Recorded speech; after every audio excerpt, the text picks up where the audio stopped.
Ô élu, tu n'es pas tombé sur ce message par hasard. Tu y as été conduit, choisi de la main de Dieu pour un temps comme celui-ci. Quelque chose de sacré se déploie dans ta vie en ce moment même. Tu le sens, n'est-ce pas? La pression, la tension, la douleur muette dans ton esprit. Ce n'est pas parce que tu es perdu, mais parce que tu t'étends. Tu grandis au-delà des limites qui t'allaient jadis. Les anciens espaces, l'ancien état d'esprit, les anciens environnements, les anciens rythmes, ils ne peuvent plus contenir celui que tu es en train de devenir. Et le ciel le sait. Ce n'est pas aléatoire. C'est une transformation spirituelle. C'est un alignement divin. Dieu orchestre un changement, non seulement dans tes circonstances, mais dans ta position. Tu n'es pas simplement déplacé vers un meilleur endroit. Tu es positionné dans un royaume qui reflète l'huile sur ta vie, l'onction, la sagesse, l'autorité et le dessein qui ont mûri en toi. C'est une relocalisation spirituelle. C'est le ciel qui dit « Tu as dépassé l'endroit où tu étais. Entre maintenant là où est ta place. » Ésaïe 43 contre 10 à 9 déclare « Voici, je vais faire une chose nouvelle, elle germe déjà, ne la discernes-tu pas? Alors ne méprise pas l'étirement, ne résiste pas à l'agitation. C'est la preuve que Dieu t'appelle à avancer. Allons plus loin. Décomposons cela en 7 chapitres prophétiques afin que tu comprennes ce qui se passe vraiment dans ta vie en ce moment et pourquoi l'attraction que tu ressens n'est pas de la pression mais du dessein. Mais avant de plonger, si ce message remue quelque chose en toi, si tu sens Dieu parler à travers lui, dépose un amen dans les commentaires tout de suite. Que ce soit ta déclaration que tu es prêt à changer, prêt à recevoir, prêt à entrer dans ton prochain. Et reste avec moi jusqu'à la toute fin, car nous conclurons par une puissante prière personnelle sur ta saison de transition. Ton percée n'a pas commencé aujourd'hui, elle devient simplement indéniable. Chapitre 1. Ton ancien espace ne peut plus contenir ton nouvel esprit. Ce que tu ressens en ce moment, la déconnexion, la pression, le deuil subtil pour quelque chose que tu ne peux nommer, ce n'est pas l'échec, ce n'est pas la confusion, c'est un signal. Une confirmation discrète que ton âme a dépassé ses environs, que ce qui te convenait autrefois te semble maintenant étranger. Non parce que tu es brisé, mais parce que tu as été transformé. Il y a eu un temps où l'espace dans lequel tu te tenais correspondait à ton niveau, à ta foi, à ta vision, à ta capacité. Mais cette saison s'est achevée. Tu as traversé le feu, tu t'es soumis en silence, et tu as obéi dans l'obscurité. Tu as lâché ce qui était facile pour recevoir ce qui est sain. Et maintenant, les murs qui t'abritaient autrefois te semblent se refermer. Cette friction que tu ressens n'est pas de la rébellion. C'est une révélation. Dieu te montre que cet endroit, qu'il soit émotionnel, relationnel ou physique, n'était jamais destiné à être permanent. C'était un lieu de formation, non d'envoi. Un terrain d'entraînement, non une rampe de lancement. Et quand il est temps de partir, Dieu laissera le sol s'assécher. Non pour te punir, mais pour te pousser. C'est ainsi qu'il t'appelle plus haut, hors de la routine, hors du confort, hors du familier. Car tu ne peux t'étendre dans ton destin en t'accrochant à la sécurité de ton histoire. Pense à Élie, autrefois sustenté par un ruisseau dans le désert. Mais quand l'eau s'est tarie, un roi 17, ce n'était pas un signe d'abandon. C'était un signe que la provision changeait. Dieu le dirigeait vers la prochaine mission. L'assèchement d'une source était la préparation à l'abondance dans une autre. Ainsi, ce qui ressemble à un rejet est en réalité une libération. Ton environnement ne te repousse pas. Il fait place à ce qui vient. Et si tu restes trop longtemps, tu te rapetisseras pour entrer dans un espace qui n'était destiné qu'à te faire grandir, non à te contenir. Tu n'as pas été fait pour la petitesse, tu n'as pas été fait pour simplement survivre, tu as été appelé à bâtir, à diriger, à libérer le ciel sur la terre. Et la terre que tu quittes ne parle plus la langue de ton esprit. Elle ne peut nourrir ton appel, elle ne peut reconnaître ta capacité. Tu n'es pas maudit, tu as obtenu ton diplôme. Laisse l'attente, ton temple t'attend. Chapitre 2. Ce déplacement ne concerne pas le lieu, il concerne l'alignement. Ne confonds pas cette prochaine transition avec un changement de décor. Ce n'est pas seulement une question de nouvel emploi, de nouvelles relations, de nouveaux codes postaux. Ce n'est pas géographique, c'est spirituel. C'est un alignement divin. Dieu ne te relocalise pas simplement, il te repositionne. Il met tes dons, ta croissance et ta mission en parfaite harmonie avec un environnement qui peut soutenir ce qu'il a placé en toi. Tu as porté des poids que d'autres n'ont jamais vus. Tu as reçu des révélations qui ne pouvaient être partagées parce que la pièce où tu te trouvais n'avait pas d'oreille pour les entendre. Tu as traversé des épreuves silencieuses, réussi des tests privés et fait confiance à Dieu sans applaudissements. Et maintenant, cette saison s'achève, non parce que tu as échoué, mais parce que tu as accompli. Dieu te place là où ton esprit n'aura pas à lutter contre l'air juste pour respirer. Là où ta voix ne sera pas atténuée, ta vision ne sera pas mise en doute, et ton appel ne sera pas questionné. Il t'amène dans un espace qui ne tolère pas simplement ton huile. Il l'attire, l'honore, la multiplie. Tu n'as pas besoin de forcer des portes là où l'infrastructure spirituelle n'est pas construite pour porter ce que tu transportes. L'endroit suivant où Dieu t'appelle répondra à ta présence, non parce qu'il est plus facile, mais parce qu'il est aligné. Psaume 92 contre 13 dit « Ceux qui sont plantés dans la maison de l'Éternel fleuriront ». Et c'est le mot « planté ». Pas dérivant, pas tâtonnant, pas errant de saison en saison, mais enraciné profondément, nourri et produisant un fruit qui demeure. Ce n'est pas une question de poursuite d'opportunités. C'est une question d'établissement dans le dessein. Tu ne pars pas par désespoir. Tu es envoyé dans des lieux qui ont été préparés pour toi avant même que tu saches demander. Dans des territoires qui n'accommoderont pas simplement ton appel, ils l'accéléreront. Ce prochain déplacement ne fera pas toujours sens pour ceux qui t'entourent, mais il résonnera avec le ciel. Tu ne sors pas dans la peur, tu entres avec la foi. La porte peut sembler inconnue, mais la paix sera incontestable. Parce que quand Dieu te repositionne, ce n'est jamais seulement une question de lieu, c'est toujours une question de dessein. Chapitre 3. La terre a été préparée en pensant à toi. Avant que tu ne demandes jamais, avant même que tu saches quoi prier, Dieu était déjà passé devant. Il ne t'a pas seulement formé dans le ventre de ta mère, il a aussi façonné le sol où ton destin prendrait racine. Ce déplacement n'est pas soudain. C'est l'accomplissement d'un plan divin tracé bien avant ton premier souffle. Tout comme Dieu a préparé Canaan pour les Israélites, vigne qu'ils n'avaient pas plantée, puis qu'ils n'avaient pas creusée, il a préparé ton territoire. Pas une terre de survie, mais une terre de mission. Un espace où ton esprit prospérera. Un lieu où ta capacité n'est pas remise en question, où ton onction n'est pas résistée, mais accueillie. Cette terre a attendu ton son, ton obéissance, ton ADN spirituel unique. Elle n'est pas générique, elle est taillée sur mesure. Ce qui n'avait pas de sens dans l'ancienne saison, les portes fermées, l'incompréhension, le désalignement, n'a jamais concerné ta valeur. Il s'agissait du sol incapable de retenir ta semence. Tu vois, Dieu n'a pas permis la frustration pour te briser. Il l'a utilisé pour te positionner. Chaque non était une redirection. Chaque porte fermée était une protection. Et maintenant, le ciel te remet la clé d'un espace qui correspond à ce qui est en toi.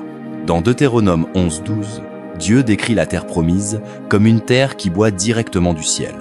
Une terre surveillée par l'Éternel du commencement de l'année jusqu'à sa fin. C'est là que tu vas.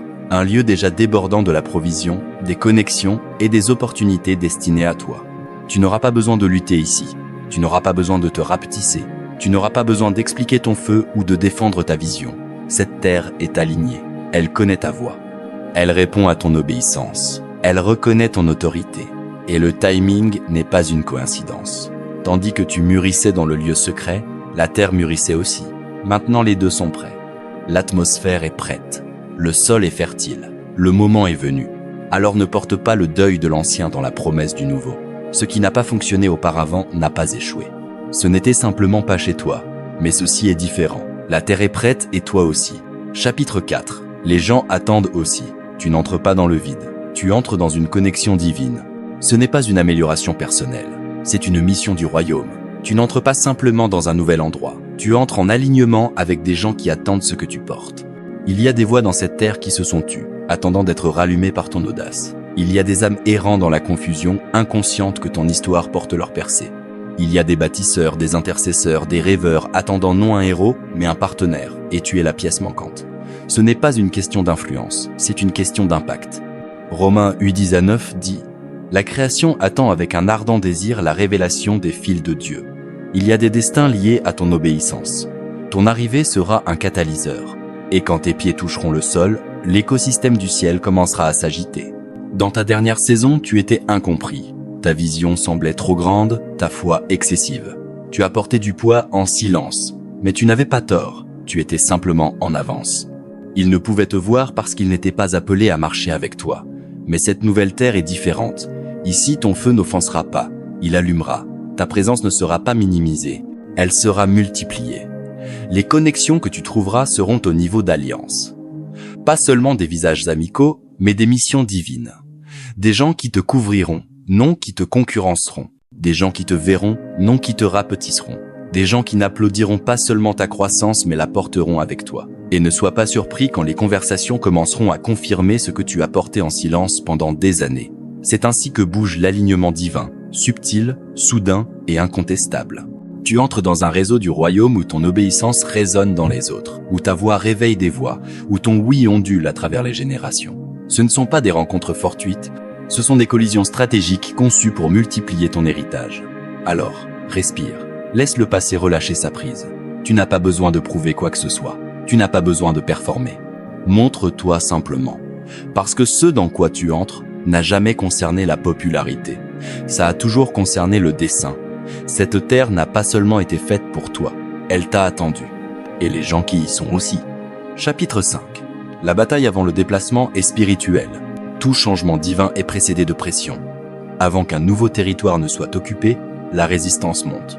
Ce que tu vis maintenant, la lourdeur, le conflit soudain, la confusion qui apparaît sans raison, n'est pas aléatoire. C'est une contre-attaque spirituelle parce que l'ennemi sent ce dans quoi tu entres. Ce n'est pas juste de la fatigue, c'est une guerre. Avant chaque traversée, il y a un Jourdain. Avant chaque promesse, il y a un combat. Dans Daniel 10, quand Daniel pria pour la compréhension, la réponse fut dépêchée immédiatement, mais retardée par une résistance démoniaque dans le royaume spirituel. La bataille ne concernait pas la prière. Elle concernait le timing de la libération. Ce que Daniel ignorait est ce que nous oublions souvent. Quand les réponses sont proches, l'interférence l'est aussi. En ce moment, tu affrontes peu être une guerre étrange, des rêves agités, des retards soudains, un poids émotionnel, même des attaques d'identité. Ce n'est pas de la faiblesse. C'est la preuve que le ciel bouge. Tu es au bord de quelque chose de sacré. Et le seul espoir de l'ennemi est de retarder ton obéissance assez longtemps pour que le doute s'installe.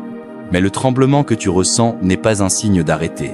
C'est une confirmation d'avancer. Ce n'est pas une punition. C'est une préparation. Dieu renforce ton esprit, aiguise ton discernement et brûle ce qui ne peut te suivre dans le prochain. Il ne t'écrase pas, il te conditionne à porter plus. Tu ne peux entrer dans une nouvelle terre avec une ancienne lentille.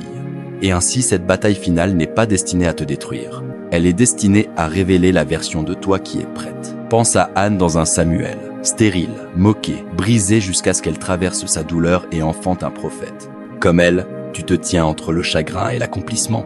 La pression que tu ressens n'est pas la fin, c'est le signe que quelque chose de saint est en train de couronner. Alors ne recule pas. Ne méprends pas la guerre pour un échec. C'est le dernier tronçon. La terre est réelle. La vision est valide. Et Dieu te guide à travers le secouement pour poser tes pieds sur un sol solide. Et une fois la dernière résistance surmontée, le ciel ne te laisse pas errer. Il te conduit à l'endroit même qui a attendu tout ce temps. Chapitre 6. La terre correspondra à ton feu, à ta faveur et à ton avenir. Après la bataille vient le lieu. Et ce prochain lieu, il est différent. Tu as porté un feu que peu pouvaient comprendre. Une vision dans des pièces trop petites. Une faveur cachée sous des couches de retard, d'obscurité et d'obéissance silencieuse. Mais Dieu a tout vu. Et maintenant, il ne te déplace pas simplement. Il te place. Cette nouvelle terre n'est pas là pour te retenir. Elle est là pour te recevoir. Elle répondra à ton onction, non la rejettera. Elle alimentera ton feu, non l'étouffera. Ici, ta voix ne sera pas réduite au silence. Elle sera amplifiée. Tes dons ne seront pas questionnés, ils seront appelés. C'est là que ton poids spirituel n'est pas trop. Il est exactement assez. Dans cette terre, la pression que tu as portée seule sera partagée. La vision que tu as gardée secrète trouvera de l'espace pour respirer. Tu n'auras pas à te rapetisser pour survivre ou à atténuer ta lumière pour rester invité. Tu marcheras enfin dans des pièces conçues avec ta voix en tête. Tu trouveras du repos, non parce que le voyage est fini, mais parce que ton âme saura que c'est là où elle appartient. Pas le repos qui vient de l'évasion, mais celui qui coule de l'appartenance. Le genre de repos qui dit « c'est pour cela que je suis né », cette terre n'honorera pas ton processus, elle le récompensera. La provision correspondra à ton dessein, le soutien correspondra à ton appel. Et les opportunités n'exigeront pas de compromis, elles couleront par l'obéissance. Les portes ouvertes n'auront pas besoin de manipulation et l'aide viendra sans condition. Tu n'entres pas dans les projecteurs. Tu entres dans l'alignement. Ce n'est pas une relocalisation, c'est une révélation. La version de toi que Dieu a affinée par l'isolement entre maintenant dans l'environnement qui a été affiné pour te recevoir. Ésaïe 61 contre 3 promet la beauté pour les cendres, l'huile de joie pour le deuil, un manteau de louange pour l'esprit d'abattement. Cet échange n'arrive pas n'importe où. Il arrive dans des lieux désignés. Et maintenant le temps, les gens, l'espace se sont alignés. Tu n'auras plus à prétendre. Plus de semences plantées dans un sol maudit. Ce sol est sain, il est fertile. Il est prêt et surtout toi aussi. Et maintenant nous arrivons au chapitre final de ce voyage. Après tout l'étirement, toute la reddition, toute l'obéissance silencieuse. C'est le moment où l'invisible devient indéniable. Chapitre 7. Entris parce que c'était toujours à toi, ô élu. La terre devant toi n'est pas un prix à conquérir.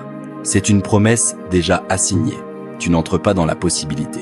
Tu entres dans l'accomplissement prophétique. Ce n'est pas une question d'effort. C'est une question de réception.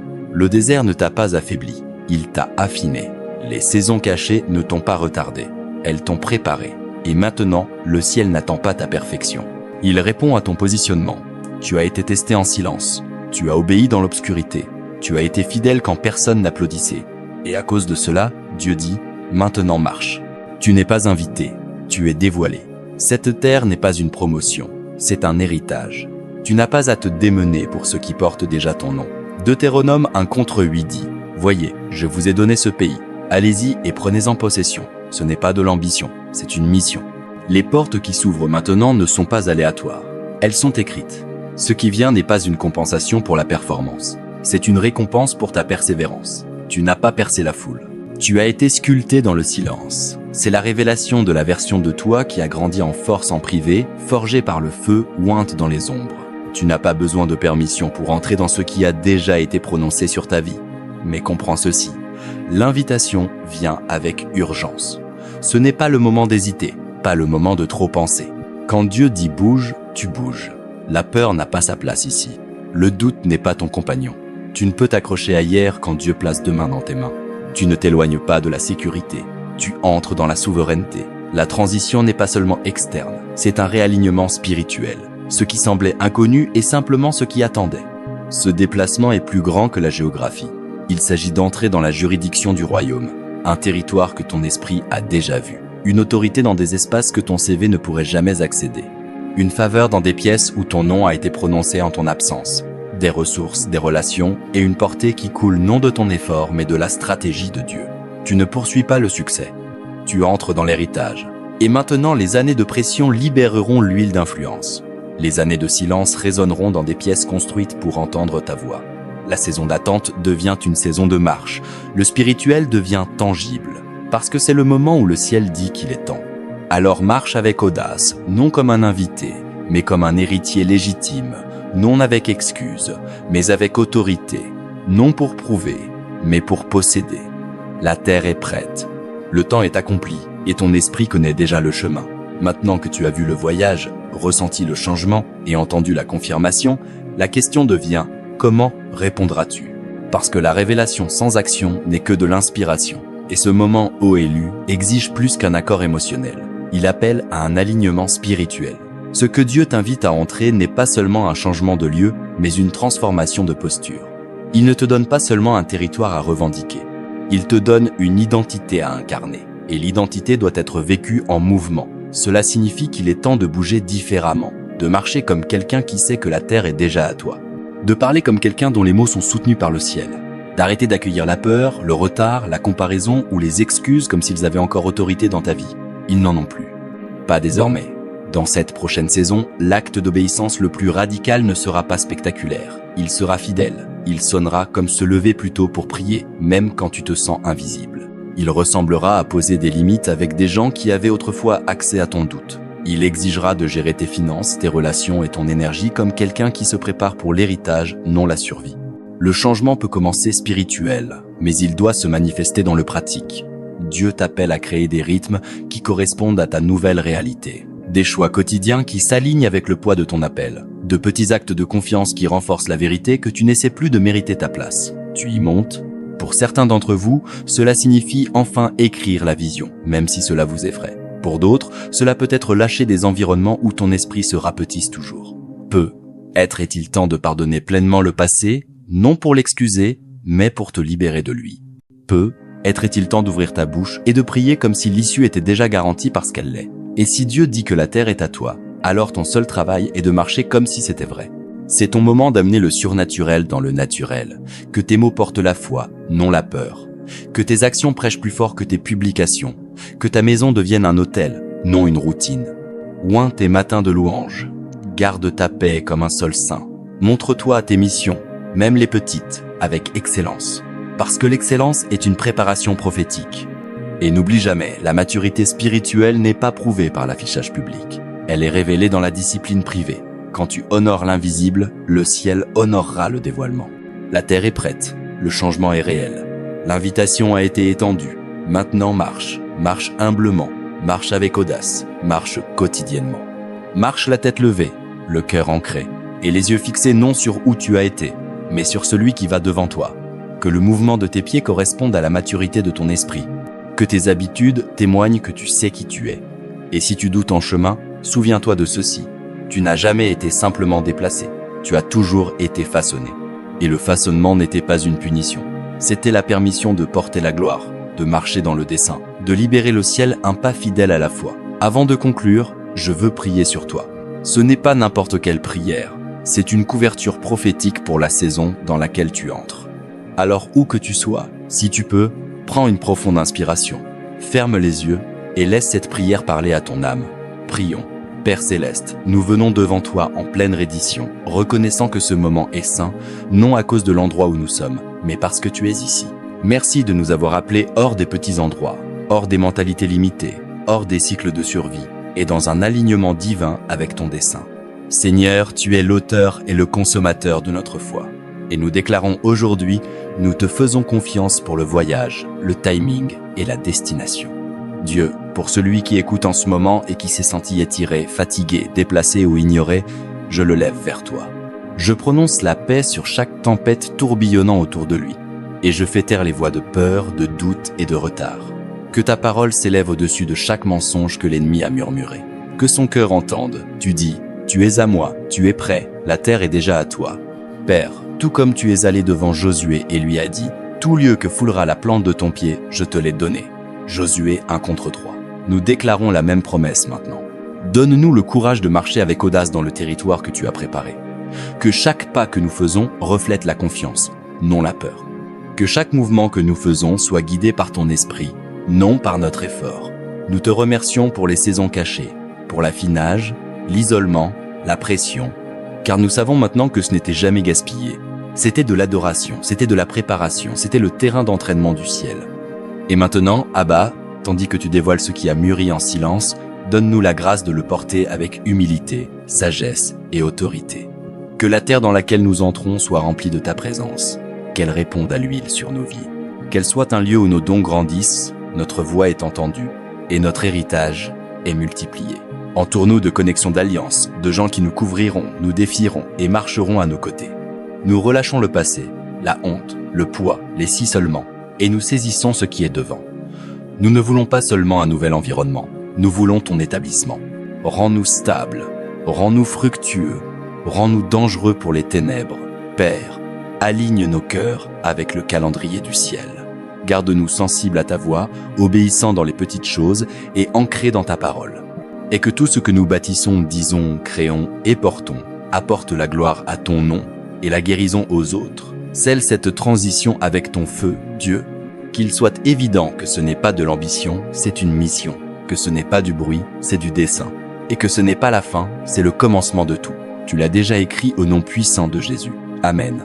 Si tu reçois cette prière, je veux te remercier d'être resté avec moi jusqu'à la fin. Je crois vraiment que ce n'était pas juste un message. C'était un moment d'alignement divin pour toi. Alors si ton esprit dit oui, ne pars pas en silence. Dépose un commentaire ci-dessous et écris « Amen ». J'entre dans ce qui est déjà à moi. Que tes mots deviennent une déclaration de mouvement et de foi. Et si ce message t'a parlé, assure-toi de t'abonner pour ne jamais manquer ce que le ciel dit ensuite.